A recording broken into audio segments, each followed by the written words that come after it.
We're driven by the search for better. But when it comes to hiring, the best way to search for a candidate isn't to search at all. Don't search, match with Indeed.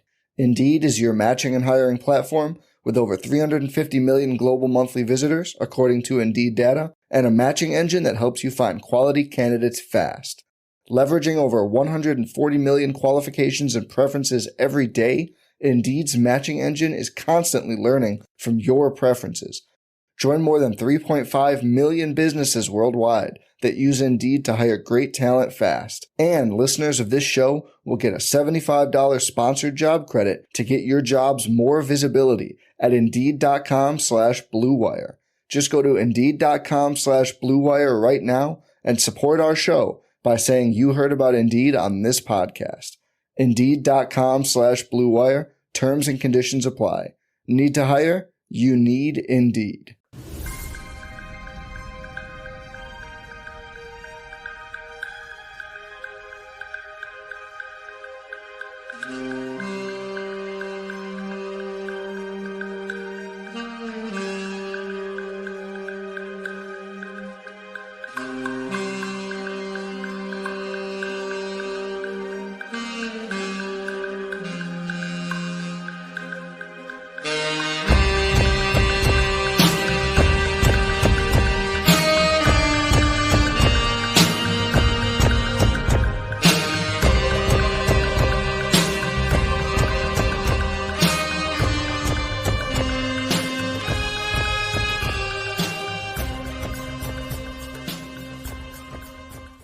Hello, friends. Welcome right back to Mavs Party. Need to change the actual branding for this show. Thanks so much for hanging out with me. Let's talk a little basketball. For those of you who are new to the show, we got a lot of different people that are listening to the stream.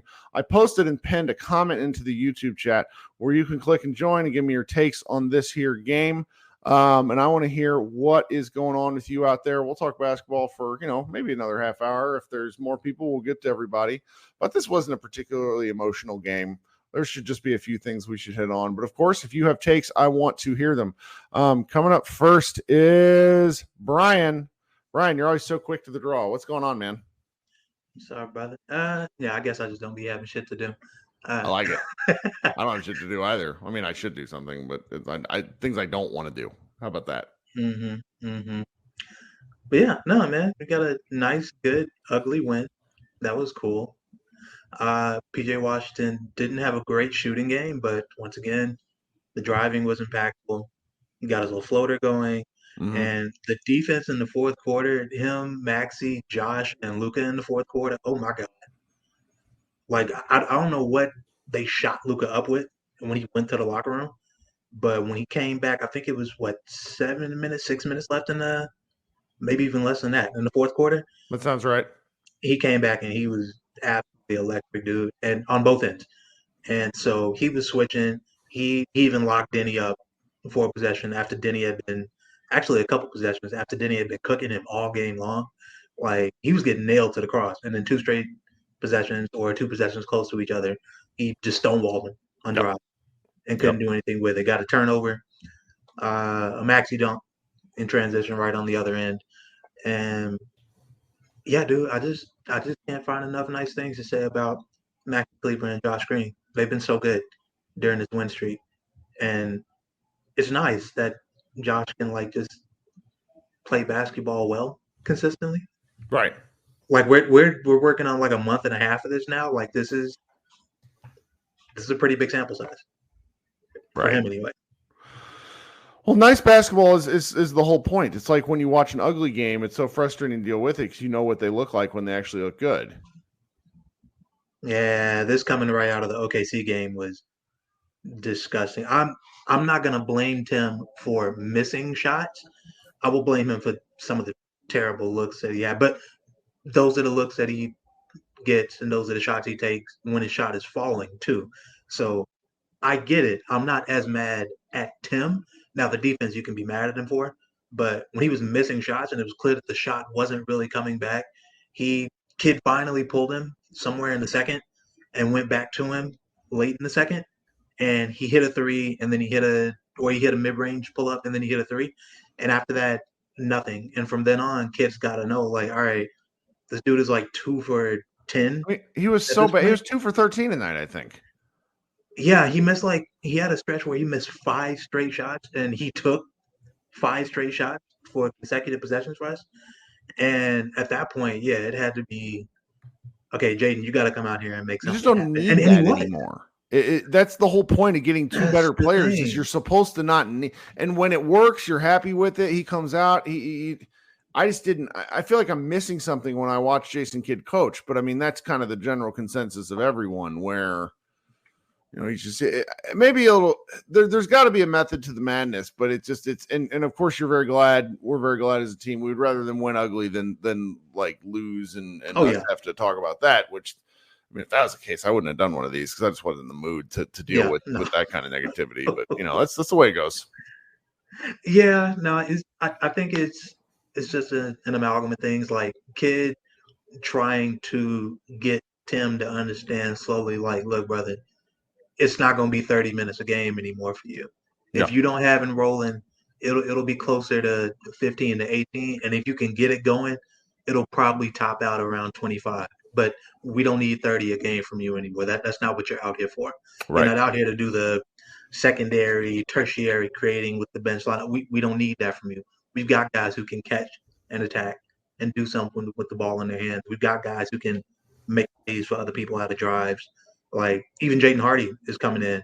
And honestly, I thought even from when he came in the first half, he was playing better defense than Tim. He was attacking the paint really well. Like, he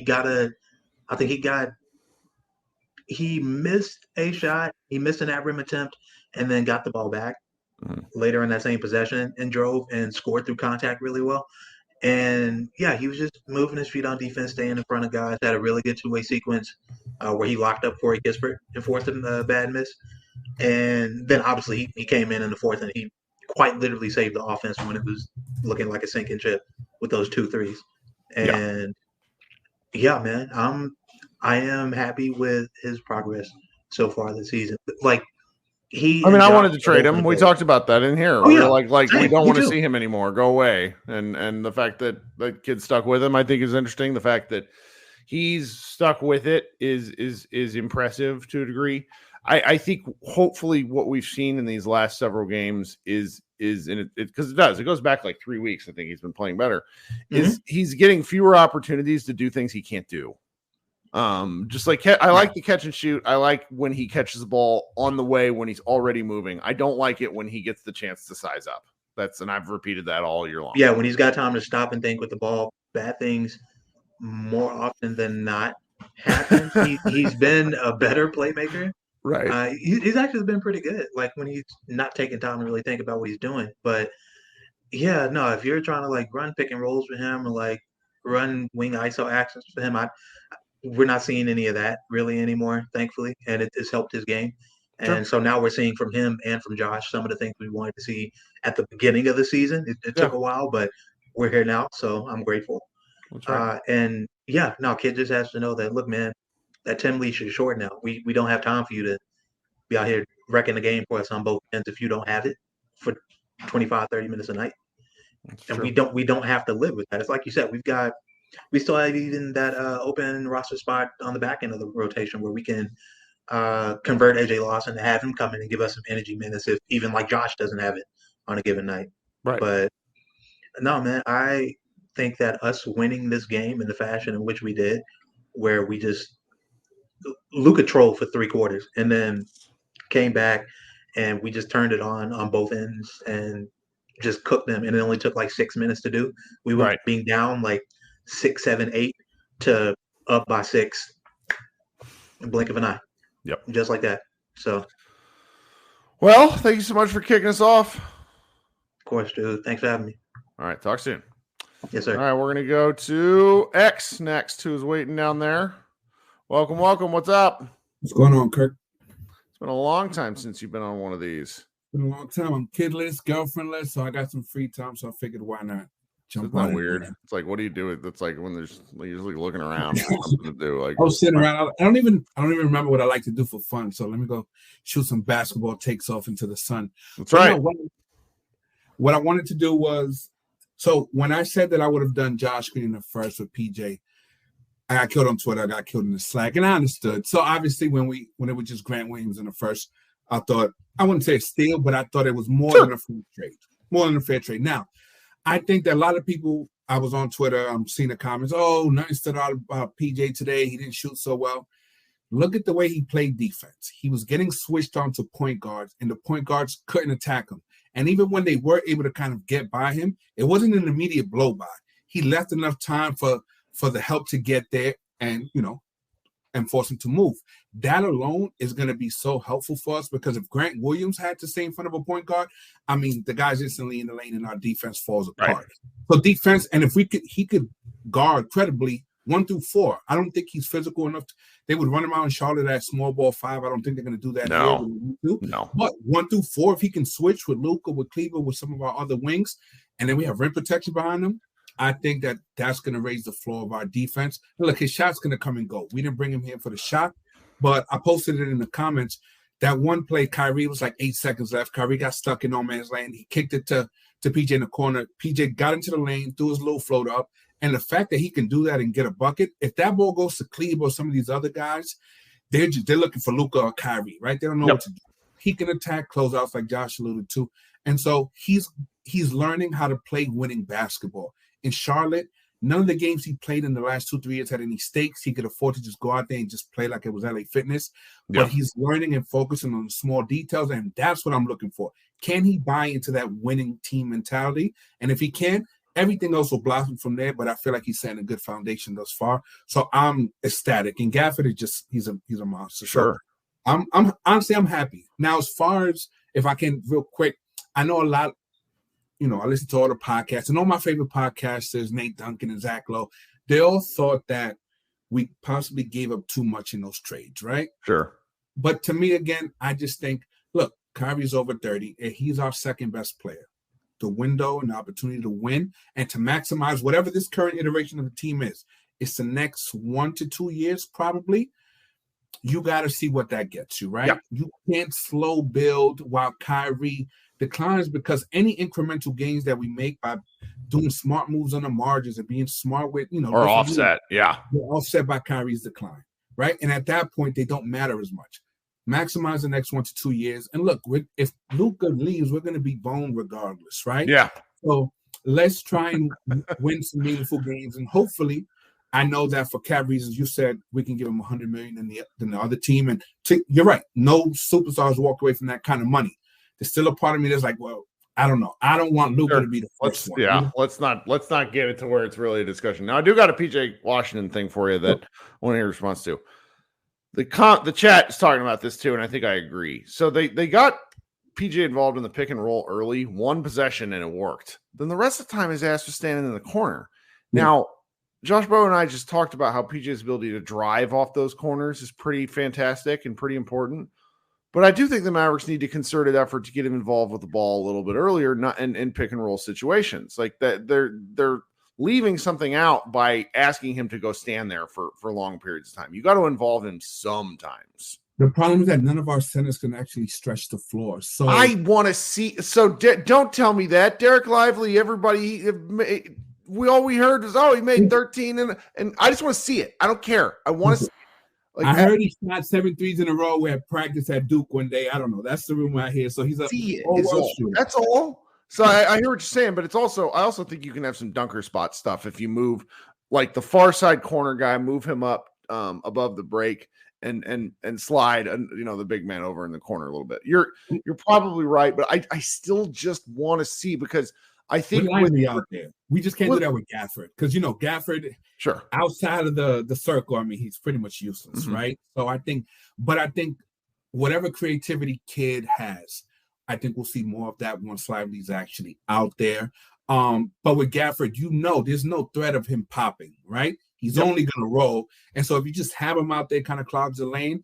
And, as PJ, his shot becomes more consistent and he's more of a threat out there and they have to guard him more credibly, then I think that'll help open up some space. But no, I agree. But honestly, I'm excited again to watch Mavericks basketball. That's true. No, that's been like the excited. big part where they haven't had any practice time, and there's a lot of people in the comments noting, hey, you can do some creative things. You can run double screens. I don't think they've had any practice time. So you're not really getting any other than like the sheer basic, probably like 1-2 action stuff that all the teams use, but it's like you don't really have the time to go over it on the floor. So you're just basically relying on the fact that you're like a professional ball knower. I mean, I'm being a little facetious there, but you know, basketball is basketball, and like until you get the reps in, you know. So, but anyways, this is great, X. The chat likes you, unless that's you commenting as yourself again, which you have done on a few occasions. No.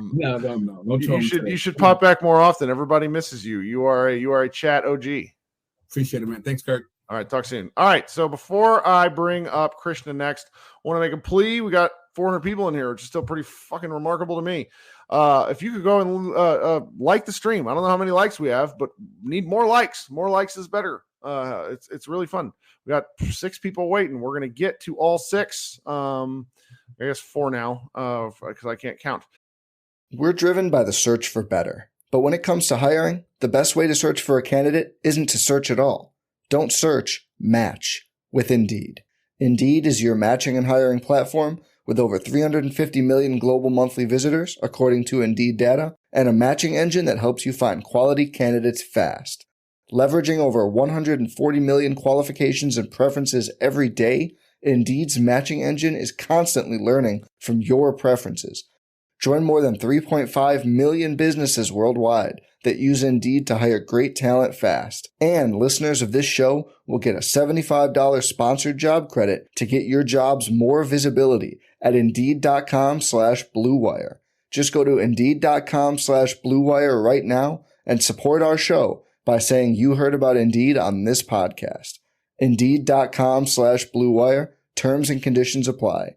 Need to hire? You need Indeed. So Krishna, what's going on, man? Kirk, how are you? Pretty good. That's, you know, I like winning. I was really not looking forward to coming in here if the Mavericks would lose, because like the Jason Kidd conversation quickly gets unfortunate, and it's like it doesn't go anywhere. So what are you gonna do? Yeah, I agree. It's the thing I had from the very beginning of the season. Like, I think the roster is better than it was at the beginning of the season. Sure. To me, the major concern for me has been coaching, really.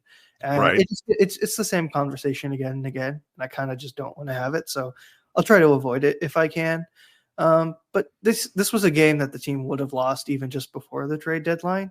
Right. So it's a little inspiring that, you know, they kept themselves in it. Really, Kyrie and Hardy really kept the team in it in the third quarter, because it got out of hand. Really, I think the Wizards had a 10-point lead at one point. Like, it looked kind of out of hand. So I got to give Hardy some credit. He at least had effort, and which matters. And the thing was, like, THJ, I'm also kind of a defender of him. I think when he has great games, you easily forget. Like, it's easy to forget, but THJ dropped 40 earlier in the season. Like, that's right. Crazy thing he did. But when you have a game like this where he just isn't hitting shots, his defense is not even close to passable. Like, there was a play where THJ was overloaded on the wrong side. So essentially it was 3 guys covering 2. And so Josh was in between 2 guys, and THJ was shouting at Josh. And it was like, I think you're in the wrong here, buddy. Like, I think you're not covering who you're supposed to be. And they got a wide open layup play to the rim. Oop, my bad. I removed you. My mouse died, so I've been operating off my trackpad. Sorry about that. Keep going. You're good. No worries. It's just moments like that are frustrating, right, with Tim, because they become more pronounced when he's not hitting shots. That's right. You hope that he doesn't play often, and part of it was Kidd also, I felt like, just didn't put him in good spots. Like, a 3-guard lineup, not necessary anymore. I get it. Like, so I get it. You don't have Lively, right? So I understand you want to play Maxey or Gafford in the big position, like as your center. That's fine. I'm okay with that because you don't have Lively. But you still have Derek Jones Jr. Like, why are you not at least playing him at the 3? Like, it just felt very redundant. But otherwise, I thought that it was positive that they kept themselves in the game in the third. And then Luka played a much better fourth quarter, especially defensively. I thought, you know, Denny was cooking him basically throughout the first 3 quarters, and he really clamped up. How good is that guy, by the way? How good is that guy? Denny Avdija is pretty impressive. He feels very Josh to me. We're like, he's just huge though. He's he is a legit 6'9". Yeah, he's very big. Yeah, he's good. I think he's very Josh to me in that he has games where he's really good like this. Sure, he's a little out of control. And then he has games where he's just quiet, so quiet. So this was like a perfect game for him where, they played very small. Like Kuzma was playing 5 a lot of the time. So he always got a pretty good matchup. But yeah, I thought at least in the fourth, they made the right adjustments and I felt like the team played way better. And, I have the same worries like you. Like I don't want Maxey playing so many minutes down the stretch, but I thought, guys have just been playing in a much more confident manner, which is something that I don't think we would have been saying in January at all. So that's really the biggest part. Like Maxey hitting a clutch 3 and then, driving to the basket. I mean, it was pretty insane to see that happen. So I could complain. I am mad. Like it's not great that you had to essentially eke out a pretty terrible win, but the positives are the effort and the defensive effort specifically is there.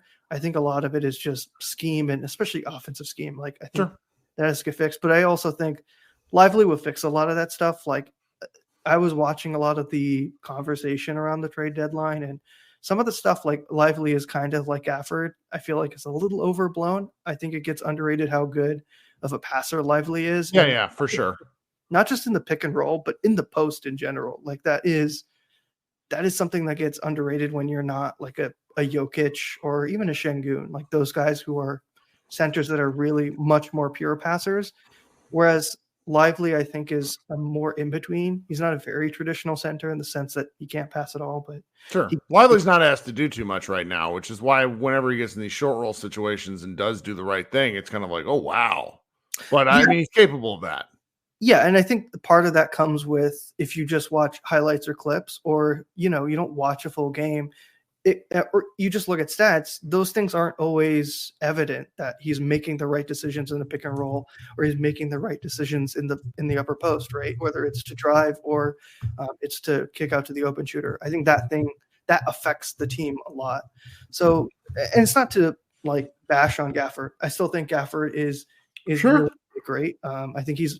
Like I said, I think I said it earlier. He's a tier A he's a tier A backup center to have. So really no complaints for me. I think the roster is looking really good in a long, long time, which is something I don't think I've ever said, to be honest. I don't think I've ever felt in a long time. So more positive. Spurs are going to be tough. Like Vic, I think Vic apparently had a triple double with blocks today. That is going to be brutal, but I'm playing the Raptors though. The Raptors look like ass. Like one of what's his name? Grady Dick took a couple of attempts against him where he looked like a child trying to score over his father. It was bad. Yeah, Grady Dick. And I think it's positive. Like Derek had a pretty good game. I think Wemby's gotten better, obviously, since that first game. He had a pretty good first game against him. And I think it was you that mentioned it, that Vic thought that Gafford played a very good game against him. And I think these are like Gafford to me is a very matchup dependent player where either you have to play against a very physical post presence center or you have to play against a center that is not as physical as him. I think Gafford's going to bang, really play physical with him. And, if Lively comes back, hopefully Lively will too. Same. So. I'm just positive. Like I'm excited. Hopefully the team gets a deserved break. I mean, 6 games in a row or 5 games in a row, I should say. Yeah. Longest win streak of the season. Absolutely. I got nothing else. I don't want to take too much of your time, Kirk. So take care. Good man. Thanks for hanging out. Okay, coming up next is Jacob. Jacob, what's going on, dude? Hey, Kirk, how you doing? I'm all right. Welcome back. What's going on? Well, congrats on your football team, by the way. I felt hungover this morning without drinking because the adrenaline crash of that game was so absurd. And I walked into it being like, I'm just happy to be here because the 49ers are pretty awesome. Yeah. And then it just kept happening. Yeah. Hope we get to know what that feels like for Cowboys fans that were born after 1996, but that's right. That's right. Yeah. So it's a really annoying game for the first 75% of the game because I mean, first I want to say 42 minutes. It was awful. Yeah, no, I was getting super annoyed. I was in this pouty mood. I was already coping. I was like, well, if we win, the vibes are pretty good, but if we lose, then kids really does not have an excuse to lose now. So we can't lose, I guess. But no, I was actually really proud of Luka for that fourth quarter because, as someone said earlier, man, that we were just so unserious to start the game. So, and Luka too. What he had, I think he finished the game with 5 turnovers. I want to say all 5 of them were in the first half. Their games that looked like that was like a year 2 criticism of, dude, stop playing down to the worst teams in the league. Just go out and annihilate them. Yeah. He also tried that behind the back pass, and it just went to like the 5th row or something like that. Like, it was very unserious looking. But yeah, no, I was gonna say, like, we've seen him, just kind of like mentally spiral at so many games during the back half of last season. When things weren't going well, and I think he's been a lot better this year. I would say that he has. So I mean, good on him for just kind of like reining in his emotions there and whatnot, and and plus his defense too was just like he was putting the clamps down in the fourth quarter there when he came back, which is nice because it's like I understand he doesn't really want to use the energy to do that all game, but this is a 6-year conversation that we talked about Luka's kind of fitness level. And I don't think he can be an all-NBA defender, but I do think he is capable and needs to be able to play NBA-level defense for most of a game, night in and night out. And that's he just needs to continue to learn how to tank. I mean, I hate to use like video game terminology, but like Luka is the ultimate tank, and he needs to be that position where he absorbs all the blows and he's able to dish out punishment when he can. And I think he'll get there, but it's nice to see that he does have the defensive chops when he really does try. Yeah, tank a few hits and whatnot. Be a passable team defender, I guess. I remember having that same conversation with Dirk back when I was like, I mean, I didn't have the conversation, but I remember it being I know what you mean. That was a constant one about him, where it's like, can he not be awful? Yeah. But what I saw on Twitter is floating around that he was like top 5 or something like that. Defensive rating as an individual stat is used to prove an argument. It is nonsense and is useless. Uses it is telling on themselves. Now I'm fine with it because I'm petty and I enjoy winning arguments, but it's not a good one. I mean, hey, if it's my confirmation bias as well, that's right. I'll take it. That's right. And also shout out to PJ for still finding a way to make winning plays too. Sure. I would say down the stretch. I mean, sure, we would love to see him, hit a corner 3 every now and then because he's going to get those open looks. Luka's going to get him so many, but I'm just glad that he was, again finding a way to make winning plays in crunch time, and it'd be interesting to see how his role evolves because he can't just do that. I mean, he's better than that. I mean. Still, though, he's got to. I like it when he attacks a closeout and whatnot, but if you're not going to make a 3, then there's not going to be a closeout to attack. I guess is what I'm trying to say there. Yeah, but 5-game winning streak. I mean, Krishna said it. I mean, last week we probably don't win this type of game where we shoot 25% from 3 and turn the ball over. Just hemorrhage turnovers. So. It was a fun fourth quarter, I guess. And we all know, other than Luka going Hulk mode in the fourth quarter, we all know what the turning point in the game was. It was Tim getting benched. Yeah. No, again, it's happened a lot the last 3 weeks. Yeah. And Hardy, kudos to Hardy. The game looks like it's kind of slowing down for him. So I guess my overreaction there would be that, future 6th man of the year, Jaden Hardy, Tim, count your days. That's right. But no, maybe that was just S tier tanking by the Wizards. Who knows? But I'm just at this point, considering where we were a few weeks ago, just glad to get the win. That's right. Jacob, thanks for joining us. We'll talk soon. Yep. Thanks for having me. All right. Coming up next is Drew. Drew, what's up? Hey, Kirk, long-time listener, first-time caller. Welcome to the show. I probably should have brought you up earlier as I have a policy of bringing up folks I don't recognize first, but I lost my mouse. I don't know where it is. And so trying to do all this with the touchpad, I don't want to fuck up. So what's going on? Not too much. I just am struck in the last 2 games. Have the Mavs ever been this athletic? Ever? No. I mean, they've had the occasional guy that stands out like a sore thumb. Gerald Green, Brandon Wright for a little while, but not like not multiple, not like guys on the floor at the same time. I really don't think so. Like in my entire time, like going back to like Dirk's rookie year. Yeah. You'd have to be looking back in like the early 2000s or something. But even then, it's insane the amount of dunks and oops and just it's awesome. It's really weird. It's like, oh, this is normal. Teams get to experience this, like guys dunking, not just one guy, like guys dunking. All the guys. And then Luka at the last 2 games, like, has clearly been playing with his new toys, and it's been really fun to watch. And then, like, Luka's not going for 45, but he's just getting a chance to throw just an inordinate amount of assists all over the place. Well, I'm glad you brought this up. I meant to talk about this with Josh on our first podcast. So he had 15 assists tonight. He had 9 the other night, but only played 32 minutes the other game. I think that's right. But does Luka? My sort of thought is like, if this is the team that they have, and you go into next season, does Luka have a chance at like an assist title for once because he has guys who can finish shots?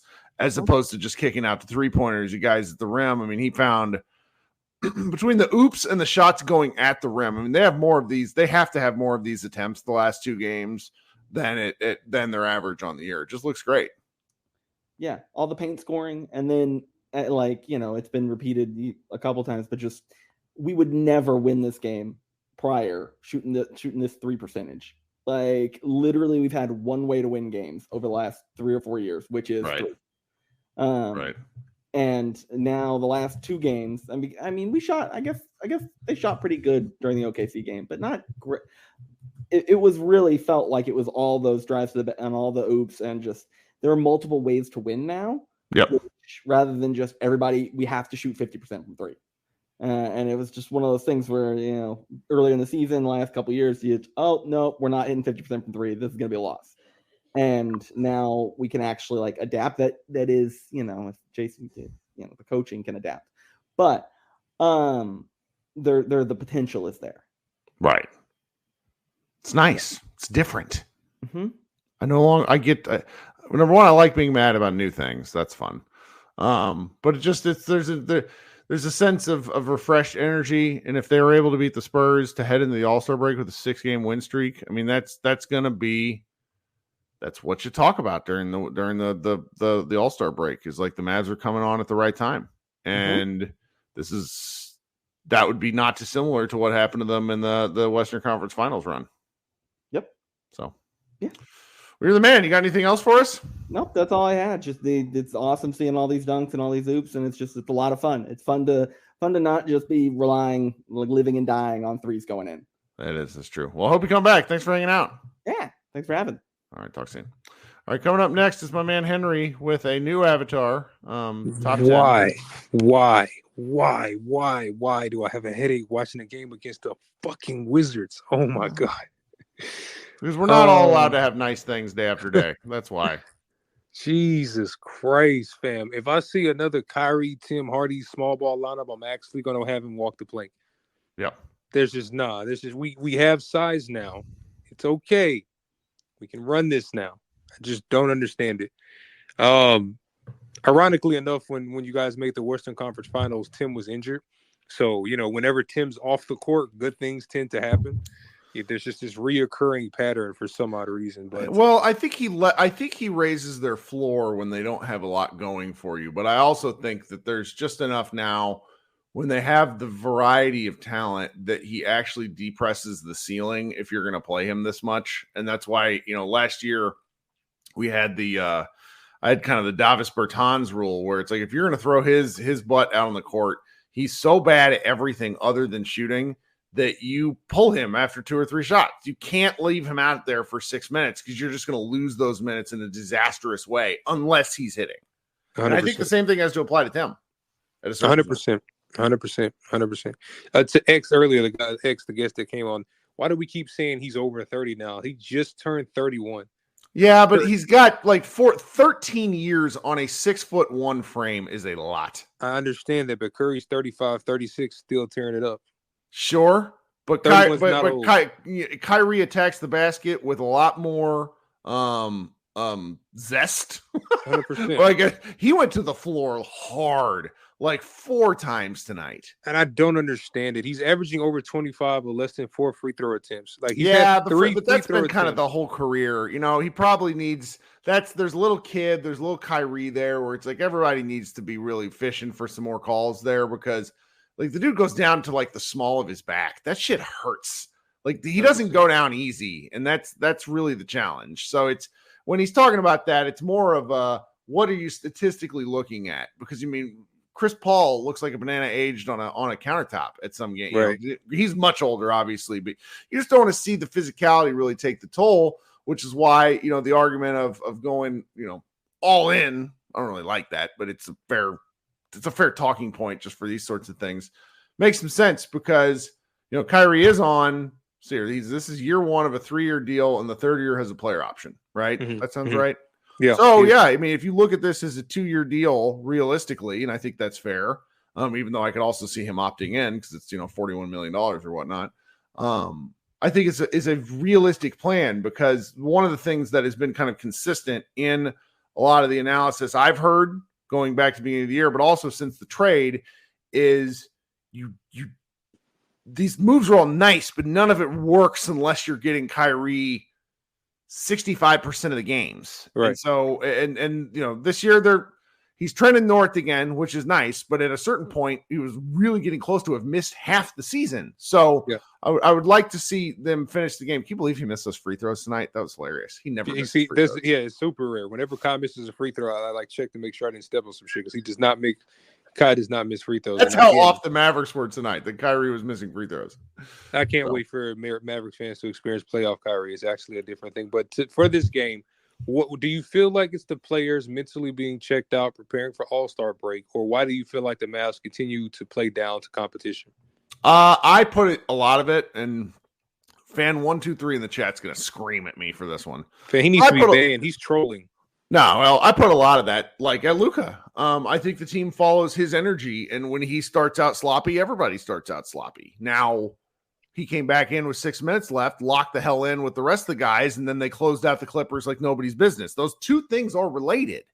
And if he's, you know, if he's one of the team's leaders, then it's up to him to kind of come out in these games. And honestly, this season, he's been much better at it. They've been much better in previous years at kicking the shit out of these bad teams. But it's just, I do think there's an element of getting the All-Star break. I mean, it's right there. And playing 2 of the worst teams in the league before All-Star break it's just trap city. And I'm glad they got through to it. But this is also one of these games where you and I are in agreement about Kidd, where it's like, we would really like to see him get into their asses a little bit. And he just doesn't. And he expects them as professionals. And I understand this philosophy. I just don't agree with it.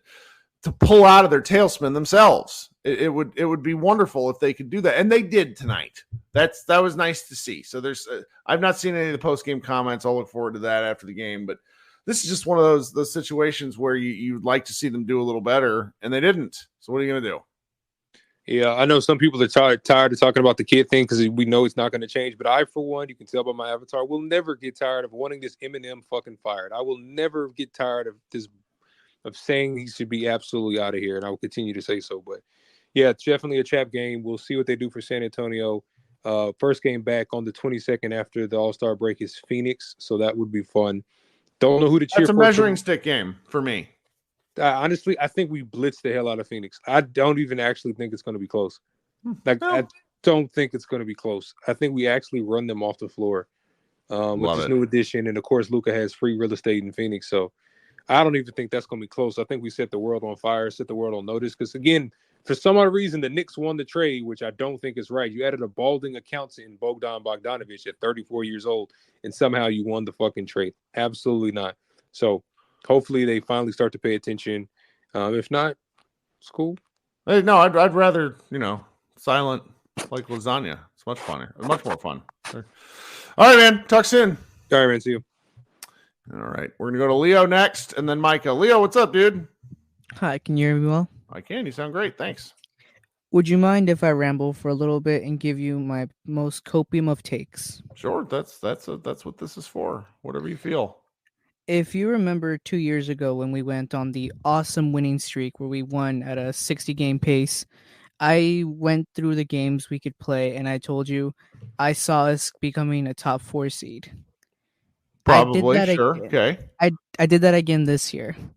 We're going to be a top 4 seed, and this is going to be the perfect way that Luka redeems himself in the eyes of all the voters. First round, we go against OKC. We knock them out. They go 5th seed. We go 4th seed. Luka beats the guy everyone's been saying is better than him. Yeah, I know, I roll. It's going to happen. We're going to beat them. Next round, we're going to go against the number 1 seed. We're going to get the Clippers. We get that monkey off our back. Luka finally beats a team which he puts up awesome stats against, but is never once actually beaten the playoffs. Okay. In the finals, it's just a rerun of what happened in 21. We're gonna go against the Nuggets. I'm not gonna say we're gonna beat the Nuggets, but I like our chances better this year than we've had against the Golden State Warriors, just because we have a better team and a better number 2. That's not copium. That's projection. You're hoping for the best. I like it. You don't think so? I feel like a lot of things have to go right. It's like lying to yourself about something that's not remotely possible. This is not that. I mean, it's you got enough. Like, look at the Slack. Like, everybody's really excited in the comments, which you all ought to be. And until the Mavericks get the crap beat out of them by somebody that they should be able to, that is a team that you need to take down in the playoffs. I think until then, you don't really think about it. You just go with it. And the Mavericks have an opportunity to be good, and you should enjoy the team being good. All right. Thank you, Mr. Kirk. You have a good night. Talk soon. Okay, coming up next is Micah. Micah, what's up, man? What's going on, Kirk? First of all, I just want to say I'm happy. And as a former Cowboys fan, I'm gonna implore the rest. Join the dark side with me. It is so much fun. Yeah. Just join the guy that gives a crap about your state and your city and forget about those 2 old geezers that don't. It's so much more fun, but that's neither here nor there. But yeah, that was fun. I watched that whole game. It was great. But so I was definitely feeling like the Pinky meme in the third quarter. It had me scared there. I'm not gonna lie. Yeah. But yeah, they still play decent ball. Stuff happens, but Timmy is going to do great things in Washington. I'm just going to leave it at that. Man, Tim is like Dwight Powell. Like, he kind of comes with the furniture. I wonder where Tim Hardaway sits on games played as a Maverick, because he's been quietly kind of like an Iron Man. I know he's not been on the team as long because Powell joined the team. I mean, Powell's been a Maverick since 2015. But wasn't it before that? Wasn't the 2014 trade deadline? Does that sound right? It was 2014. He came along with the Rondo trade. Yeah, so the Rondo trade, you're right. That was the 2013-14 season. That trade deadline. Man, my God. But anyway, yeah, we'll see what happens with Timmy. But I hope I still think he plays a valuable role at some point. I just think they need to actually work on changing that role. They need to stop letting him just kind of dictate what he's going to do. Right. It's like, as soon as he goes to dribble, you're like, oh, Timmy, no. That's right. And but it's at the end of the day, at some point we have to acknowledge the pattern that the only time that we went anywhere is when he wasn't available. Yeah. It's like you can watch that one series. The last time we played the Clippers, in 7 games, you will see Timmy's whole career. Right. And that's what it's going to be. And it's to a point where if he's not hitting shots, he's doing absolutely nothing for you. Yeah. So it's just like, and like I have to agree with Josh in ways that we should be looking at something other than somebody that hits 38% from spot ups. Yeah. Because those guys are going to, like, if they get run off the line, now what do? Right. And that's what the league has adjusted to. And it's just like the Utah Jazz, they were a perfect example of that. And that's how we beat them. That's exactly how we beat them in the first round. We ran them off the line and they were clueless. Yeah. They're as soon as we ran Utah off the line, their offense was dead. So it's just, you want to keep that from happening to yourself, because defenses, they're adjusting to these things. So, like, I'd rather have the guy that shoots 33% but can attack a closeout. That's just me. Well, I mean, that's what Josh Bowe was arguing. I think it's an interesting one, and we're going to see it play out in real time. It's actually, like, we basically did. Now, of course, it's against a disgusting team, and they basically have Tim Hardaway as their first option over there, so it is what it is. But yeah, so like you saw that play out to where, like, PJ Washington was, now could he get better? Absolutely, but still in a way to where we said, man, he is 0 for 5 from 3 and still impacted the game. Yeah. It's just, I feel like if we're going to move forward with our roster and trying to get to a better position, then we got to have more guys like that. Like, to where if your shot's not falling, can you still impact winning? Yeah. And it's just like, that's just what separates the different league of players. But yeah, that's all I got tonight, Kirk, man. Have a good one. Go Chiefs. Thanks, man. We'll talk soon. Talk soon. All right, guys. This has been Kirk Henderson of Pod Maverick. This has been Mavs Party Live. Thanks so much for hanging out with us. If you're listening on the podcast the next day, please consider joining the YouTube channel. We have a great time. We'll do this again, I think, when the Mavericks play the Spurs. Pretty sure they play on Wednesday, but I honestly can't remember. That's how good I am at this job. Everybody have a great rest of your week until we talk again. Everybody, go Mavs.